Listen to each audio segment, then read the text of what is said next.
करता हूँ बे right vision classes में। आज हम लोग ट्रेन का टाइम स्पीड डिस्टेंस तो हम लोग कंटिन्यू कर रहे थे, उसका नेक्स्ट पार्ट कंप्लीट कर लेते हैं। क्वेश्चन दिया गया है, a person travels certain distance on foot and return by car, total time taken by him 39 minutes. मतलब अगर वो जाता है पैदल और वापस कार से आता है तो उसे कुल 39 मिनट 39 मिनट्स लगते हैं।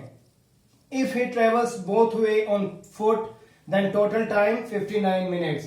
अगर वो दोनों तरफ पैदल जाता है, ऑन फुट जाता है, तो उसे 59 मिनट्स लगती है।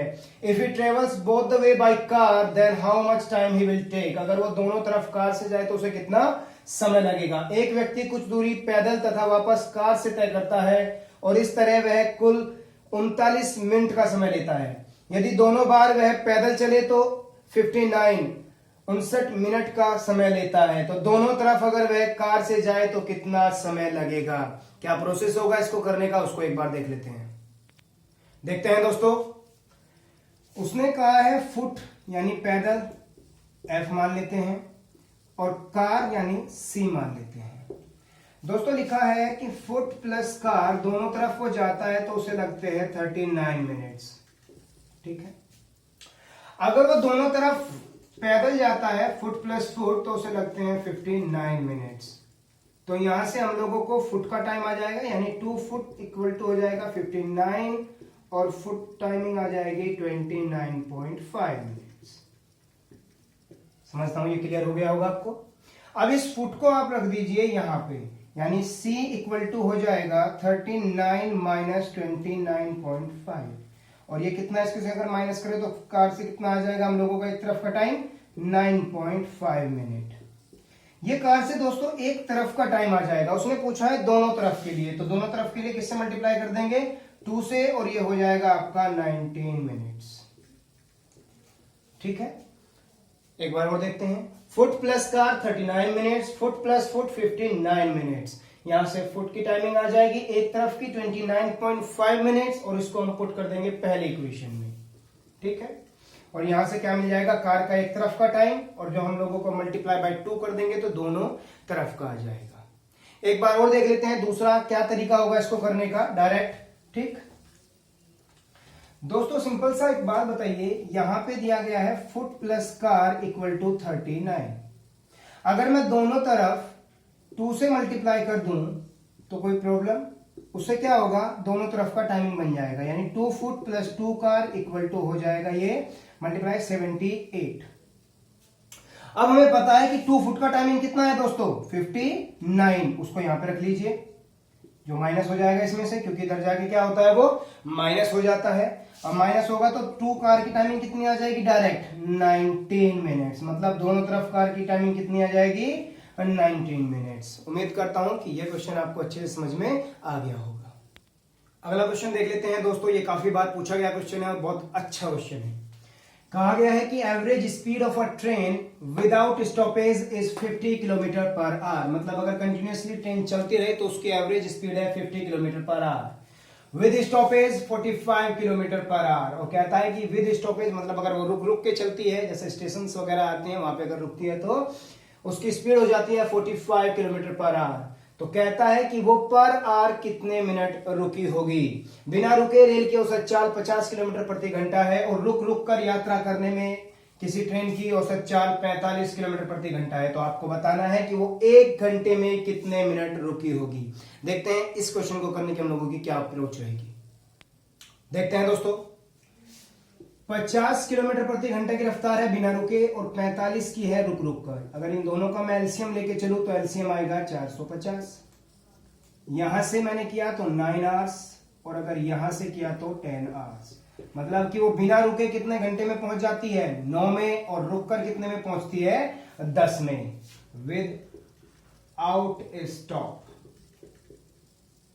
और ये है विद स्टॉप। इसका मतलब ये टोटल जर्नी कितने मिनट की हुई, कितने घंटे की हुई 10 घंटे की। और हम लोगों को रेस्ट कितना मिल गया 1 घंटे का। मतलब 10 घंटे में 1 घंटा क्या हुआ स्टॉप हो गया। यही तो बात हुई ना इसकी। ये इसका मतलब है 1 घंटा स्टॉप हुआ 10 घंटे में, तो मिनट की अगर बात करें तो कितनी हो जाएगी 6 मिनट। पर आवर कितने में रुकता है? वो 6 मिनट रुकता है। ठीक है, इसका दूसरा तरीका है करने का दोस्तों, सिंपल सा एक, ये तो ठीक है हम लोगों ने लॉजिकली कर लिया, एक सिंपल सा इसका एक फॉर्मूला भी दिया जाता है, बेस्ट हम उससे भी कर सकते हैं, नो इश्यूज। क्या करेंगे?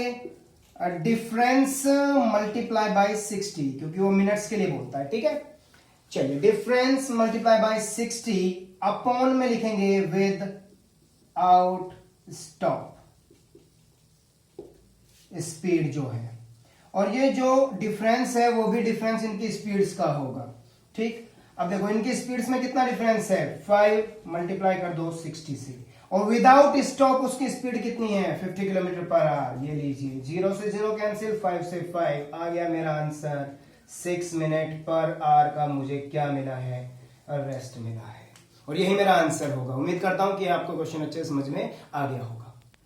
अगला क्वेश्चन देखते हैं दोस्तों। ये क्वेश्चन काफी इंटरेस्टिंग और बहुत अच्छा क्वेश्चन है, मेंस पॉइंट ऑफ व्यू लगे अगर हम चले, या फिर एक थोड़ा सा हायर लेवल पे क्वेश्चन लेके चले। बुलेट का क्वेश्चन है, कई बार पूछा जाता है कि 2 बुलेट्स फायर की गई है 34 मिनट्स के इंटरवल के बाद। मैंने एक अब कर दी और एक 34 मिनट्स के बाद की। एक पर्सन ने जब पहली आवाज उसको सुनाई दी तो वो अपनी कार लेके उस फायर पॉइंट की तरफ जाता है, तो उसे जो दूसरा साउंड है वो 33 मिनट के बाद सुनाई देता है। ठीक है, अगर साउंड की जो स्पीड है वो 330 मीटर पर सेकंड है, जो कि एक्चुअल स्पीड के लगभग नियर अबाउट होती है। Find the speed of car, आपको बताना है कि कार की स्पीड क्या होगी। एक बार पढ़ लेते हैं। 2 गोलियां 34 मिनट के अंतराल के बाद दागी गई। एक व्यक्ति अपनी कार से फायर की जगह के लिए चलता है और उसको दूसरी आवाज 33 मिनट के बाद सुनाई देती है। यदि आवाज की गति 330 मीटर पर सेकंड है तो आपको बताना है कि कार की चाल क्या होगी। क्या अप्रोच रहेगी क्वेश्चन को करने के लिए, वो देख लेते हैं। क्वेश्चन आई थिंक अच्छे से समझ में आ गया होगा। देखते हैं दोस्तों, एक आदमी यहां खड़ा हुआ है जिसने फायर किया, ठीक, और एक यहां पे है जो यहां से कार लेके भागेगा। उसने फायर किया, ठीक, और यहां से ये तुरंत कार लेके चल दिया। जब ये बंदा कार लेके चला और ये यहां तक पहुंच गया, तब उसे दूसरा साउंड सुनाई दिया गया। मतलब कि जो ये डिस्टेंस है इसको कवर करने के लिए जो बुलेट है उसको तो लगी 1 मिनट, लेकिन जो कार है उसको पूरी 33 मिनट लगी होगी यहां तक पहुंचने में, दूसरा साउंड सुनने में। ठीक है, ये हो गया मेरा टाइम। मतलब ये मान के चलना हमेशा कि जो लास्ट वाला टाइमिंग दिया होता है वो क्या बनेगा? कार का टाइम या आदमी का टाइम, या जिससे भी वो जा रहा है उसका टाइम बनेगा, और जो ये बीच का डिफरेंस है ये बनेगा फायर का या बुलेट का टाइम। अगर ये टाइम है तो स्पीड क्या हो जाएगी भाई? उल्टी कर दो इनको, 33, क्योंकि स्पीड क्या, टाइम क्या होता है? स्पीड का इनवर्सली प्रोपोर्शनल होता है।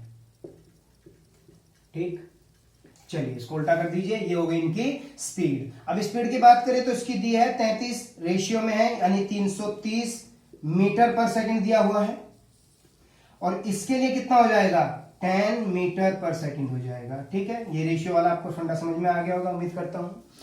ये पहला हो गया कि 10 मीटर पर सेकंड, अगर वो मीटर पर सेकंड में पूछे, और अगर वो यहीं पे ही कहे कि किलोमीटर पर आवर में इसकी स्पीड बतानी है, तो आपको क्या करना है? 10 में कितने का मल्टीप्लाई कर देना है? 18/5 का मल्टीप्लाई कर देना है, यानी कि 36 किलोमीटर पर आवर की स्पीड से वो कार जा रही होगी। ठीक है, उम्मीद करता हूं कि आपको ये क्वेश्चन अच्छे से समझ में आ गया होगा। सेम कॉन्सेप्ट पे अगला क्वेश्चन देख लेते हैं, लेकिन वहां पे फायर की बजाय क्या है? बस टर्मिनल के लिए बस निकलवाने का है। कहता है कि 2 बसेस 80 किलोमीटर प्रति घंटा की रफ्तार से, चाल से हर 22 मिनट के बाद किसी टर्मिनल से निकलती है। ठीक, एक आदमी जो बस टर्मिनल की तरफ जा रहा है, बसों को 20 मिनट के अंतराल के बाद मिलता है। आपको बताना है कि उस आदमी की चाल क्या होगी। 2 बस किसी बस टर्मिनल से 80 किलोमीटर प्रति घंटा की रफ्तार से 22 मिनट के अंतराल के बाद निकलती है। एक व्यक्ति जो बस टर्मिनल की तरफ जा रहा है वह 20 मिनट के अंतराल के बाद उसे बस मिलती है, तो व्यक्ति की चाल क्या होगी? अप्रोच बिल्कुल सेम रहेगी। एक बार देख लेते हैं क्या करेंगे। देखते हैं दोस्तों, यहां से 22 मिनट के बाद बस निकली, एक बस निकल गई और इधर से आदमी निकला। जब वो यहां पे मिला तो उसने देखा कि ये जो टाइमिंग है उसको 20 मिनट के बाद दूसरी बस मिली है। बात क्लियर हो गई? इसका मतलब यह है कि बस ने यहां से यहां तक जाने के लिए कितना टाइम लिया? कुल 2 मिनट, और आदमी ने कितना लिया? 20 मिनट। यानी कि बस और मैन के बीच की जो टाइमिंग का रेशियो है वो कितना हो गया? बस ने कितना टाइम लिया? 2 मिनट, और आदमी ने कितना लिया? 20 मिनट, सॉरी, क्योंकि बाद वाला है 20 मिनट, यानी 1:10 का रेशियो आ गया। तो यहां पे अगर मैं स्पीड की बात करूं तो स्पीड का रेशियो क्या हो जाएगा? चेंज 10:1। और बस की स्पीड दी है कि बस की स्पीड कितनी है? 80 किलोमीटर पर आवर। तो उसी अकॉर्डिंगली क्या हो जाएगा हम लोगों के पास में? आदमी की कितनी बन जाएगी? 10 kilometre per hour. Already kilometre per hour में है, और यही क्या हो जाएगा? मेरा आंसर हो जाएगा। उम्मीद करता हूं कि आपको यह क्वेश्चन भी अच्छे से समझ में आ गया होगा। अगला क्वेश्चन देख लेते हैं दोस्तों।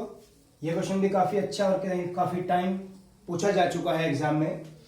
2 persons A and B starts moving from the point X towards Y at the same time with the speed of 30 km per hour and 20 km per hour respectively.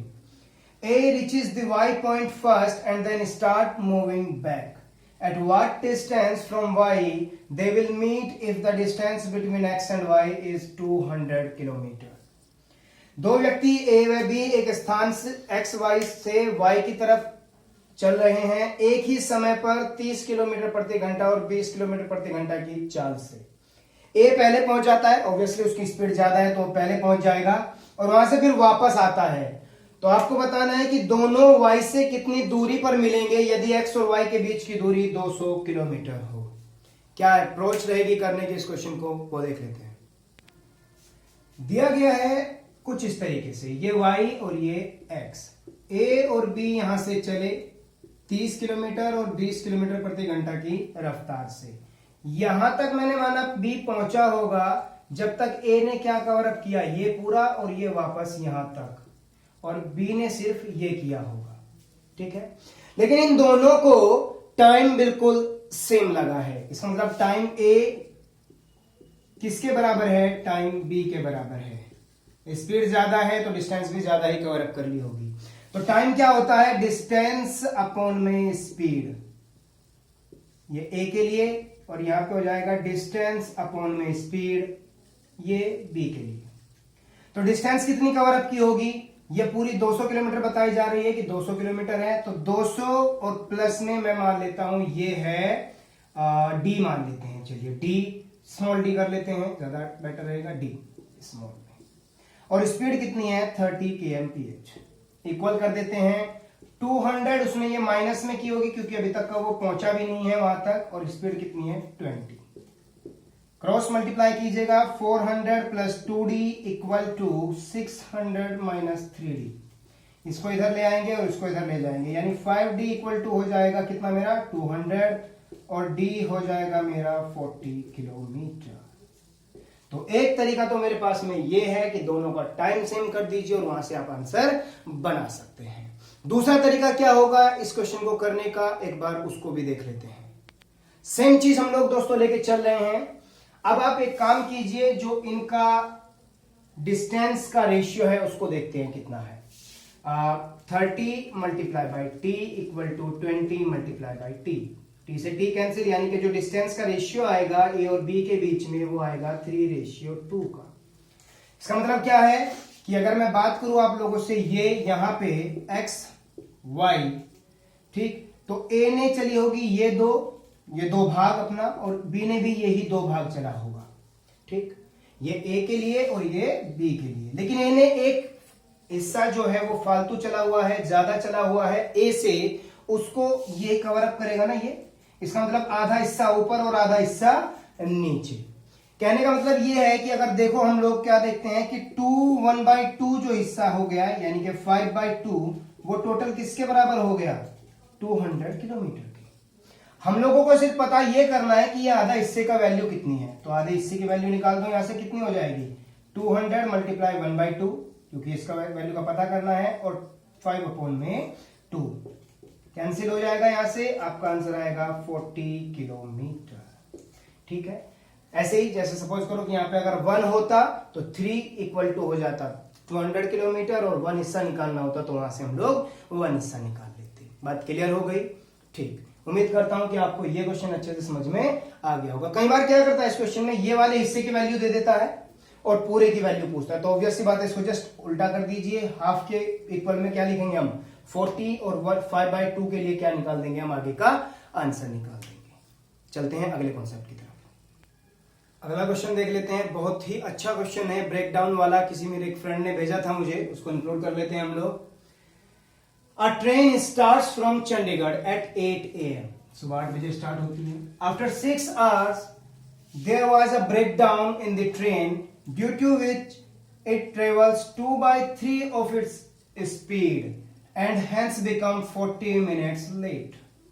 If the breakdown would be 200 km further, then it becomes 30 minutes late only. Find the distance from Chandigarh to Shimla. इसने कहा है कि एक train Chandigarh से सुबह 8 बजे चलती है, 6 घंटे के बाद कोई ब्रेकडाउन हो जाता है तो उसकी स्पीड 2/3 हो जाती है और वो 40 मिनट लेट हो जाती है। ठीक है, यदि 200 किलोमीटर के बाद फिर से उसका ब्रेकडाउन हो जाता है तो वो 30 मिनट्स लेट होती है। आपको बताना है कि चंडीगढ़ से शिमला की डिस्टेंस क्या है। इंग्लिश मीडियम वाले इसको नोट डाउन कर लीजिए, हिंदी मीडियम वाले भी मैं लिख देता हूं, उसको नोट डाउन कर लीजिए। हिंदी मीडियम वाले भी, मेरे जितने भी दोस्त होंगे, एक बार इस क्वेश्चन को नोट डाउन कर लें, फिर इसको करने की क्या अप्रोच है हम वो देखते हैं। दोस्तों, चंडीगढ़ शिमला 6 घंटे बाद पहला ब्रेकडाउन और 200 किलोमीटर के बाद फिर से ब्रेकडाउन। यहां पे कह रहा है लेट हुई 40 मिनट। जब यहां पे ब्रेकडाउन होता है तो लेट कितनी हुई, 40 मिनट। चलिए, यानी टाइम देख लेते हैं। टाइम हम लोगों को क्या पड़ेगा, अगर हम लोग करते हैं तो स्पीड 2/3 है तो टाइम कितना बनेगा यहां से 3/2। कितना बनेगा 3/2। अब देखते हैं, यहां पे भी स्पीड है तो यहां पे भी टाइम कितना बनेगा 3/2 बनेगा। स्पीड और टाइम क्या हो जाता है, जस्ट उल्टा हो जाता है। चलिए, अगर यहां पे होता है तो कहता है 40 मिनट क्या हो जाती है, वो लेट हो जाती है। ठीक, उसके अकॉर्डिंगली हम लोग अगर देखते हैं तो क्या बनेगा, और यहां पे होता है तो कितने मिनट लेट होती है, वो 30 मिनट लेट हो जाती है। ठीक है, एक बार इसको देखते हैं ध्यान से। ठीक है, अब देखते हैं आगे। हम लोगों के पास ओरिजिनल टाइम कितना है 2 और लेट होने के बाद कितना है 3। सेम यहां पे ओरिजिनल और यहां पे 3। जब यहां पे लेट होती है तो ओरिजिनल टाइम और एक 3 जो उसका लेट टाइम है तो कितना दिया हुआ है 1 का डिफरेंस, और 1 पे कितना बन गया मेरा 40 मिनट लेट होती है ना। 1 के डिफरेंस पे कितना मिनट लेट हो गई 40। तो 2 यानी ओरिजिनल टाइम कितना आएगा, यहां से अगर बात करूं तो ओरिजिनल टाइम आ गया मेरा 2 × 40 दैट मीन्स 80 मिनट्स। इसका मतलब ये है कि यहां से और यहां तक पहुंचने के लिए उसे थोड़ा और आगे, मतलब शिमला तक 80 मिनट और लगेंगे। ओरिजिनली लगने थे अगर वो ब्रेकडाउन ना हुआ होता। ठीक, तो यहाँ पे अगर मैं बात करूं तो चंडीगढ़ से शिमला के लिए अगर मैं बात करूं तो ये हो जाएगा जी 6 आवर्स ये और 80 मिनट, यानी कि 1 hour 20 मिनट, यानी 7 घंटे 20 मिनट लगेगा टोटल जो टाइम है। ये लगना चाहिए पहले ब्रेकडाउन पे। जो दूसरा होता है वहां से फिर से क्या हुआ, 1 का डिफरेंस और उस पर कितना मिनट लेट हो जाती है, वो 30 मिनट लेट होती है। तो यहां से ओरिजिनल कितना लगना था, इसको 60 मिनट लगना था। ठीक है, तो यहां से यहां तक कितना लगना था, उसको 60 मिनट ओरिजिनली लगना था। लेकिन उसको अब देखो कितना लगेगा, 80 यहां से यहां तक लगना था ओरिजिनल और 60 लगना था यहां। तो इसका मतलब ये कितना मिनट रह गया मेरे पास में, कुल 20 मिनट का टाइम रह गया। यानी कि ए से वो बी तक कितने मिनट में गई होगी, 20 मिनट में गई होगी। तो ए टू बी जाने के लिए उसको लगा है 20 मिनट और उसने डिस्टेंस कितनी कवर की है 200 किलोमीटर सॉरी। तो यहां से अगर मैं बात करूं तो स्पीड क्या हो जाएगी 200, वो किलोमीटर में और ये मिनट में है तो इसको भी मिनट में आवर्स में कर दीजिए 60 से अपॉन करके। ठीक है, 200 × 60 अपॉन में आ गया 20, यानी कि उसकी जो स्पीड है वो हो जाएगी 600 किलोमीटर पर आवर। जो ट्रेन स्पीड है वो कितनी है 600 किलोमीटर पर आवर है।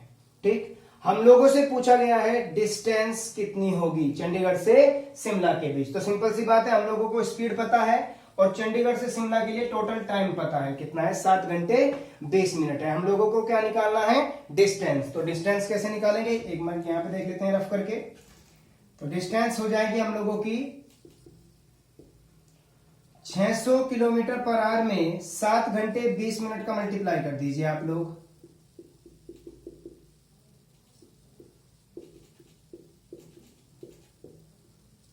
और ये कितना आ गया 4400 किलोमीटर, और यही मेरा क्या होगा आंसर होगा। उम्मीद करता हूं कि आपको ये क्वेश्चन भी अच्छे से समझ में आ गया होगा। दोस्तों ऑलमोस्ट हम लोगों ने सभी टाइप्स इसमें कवर अप कर लिए हैं। फिर भी कुछ स्पेशल केसेस हैं जिन पे क्वेश्चंस मैं कलेक्ट कर रहा हूं, आप भी प्लीज भेजिए ताकि कलेक्ट हो जाए, और एक स्पेशल केसेस पे वीडियोस में आपको अपडेट कर दूंगा। इसके अलावा मैं आपके नोट्स तैयार कर रहा हूं, मोस्टली 70% के आसपास नोट्स तैयार हो चुके हैं। ठीक, जल्दी ही मैं अपनी फेसबुक पेज पे या फिर यहाँ पे डिस्क्रिप्शन में लिंक दे दूंगा, मैं ड्राइव शेयर कर दूंगा ताकि आप लोगों को रिटन में हर एक चीज का सॉल्यूशन आपको मिल जाए। ठीक है दोस्तों, चलते हैं। उम्मीद करते हैं कि आपको आज का लेक्चर अच्छा लगा होगा। जिसको कोई भी क्वेरी हो तो प्लीज मुझे ईमेल कर दीजिएगा, ठीक है, या कमेंट बॉक्स में डाल दीजिएगा। सीखते रहेंगे दोस्तों। Thank you very much.